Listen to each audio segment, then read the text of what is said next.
Au flambeau qui illustre encore une fois le concept armée-nation.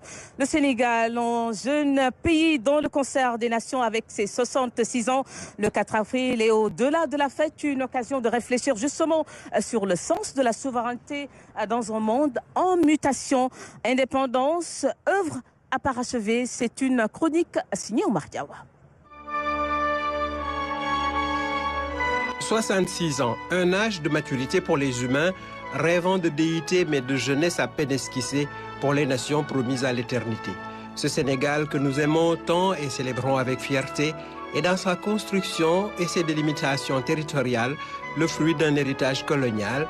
Il a bien fallu, bon gré mal gré, unifier à la règle et à l'équerre des royaumes et des provinces hétérogènes pour former un ensemble à administrer. Ce fut d'abord l'œuvre de l'État lointain métropolitain, puis celle de l'État national né de l'indépendance en 1960. Ce repère acte une existence juridique internationale, mais est-ce pour autant la fin de la domination? Sommes-nous véritablement maîtres de notre destinée dans un monde d'inégalités structurelles? La souveraineté clamée aujourd'hui à gorge déployée n'est pas une nouveauté dans le champ sémantique des politiques. D'autres ont porté cette doctrine avant dans des élans frénétiques qui ont fini par se heurter au mur des réalités, celui d'un ordre mondial reposant sur l'impitoyable dialectique des rapports de force iniques aussi vieilles que l'humanité. Aussi, en célébrant la fête nationale, devons-nous garder à l'esprit que l'émancipation est un défi permanent.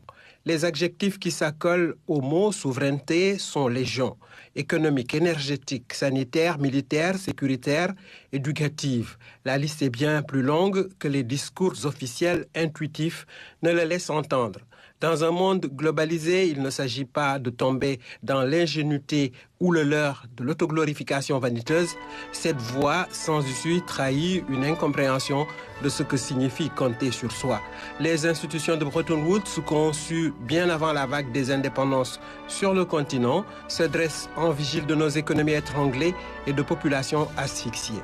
Célébrons le 4 avril, mais œuvrons au quotidien à une indépendance qui ne soit pas solitaire, repliée sur elle-même et stérile, mais solidaire.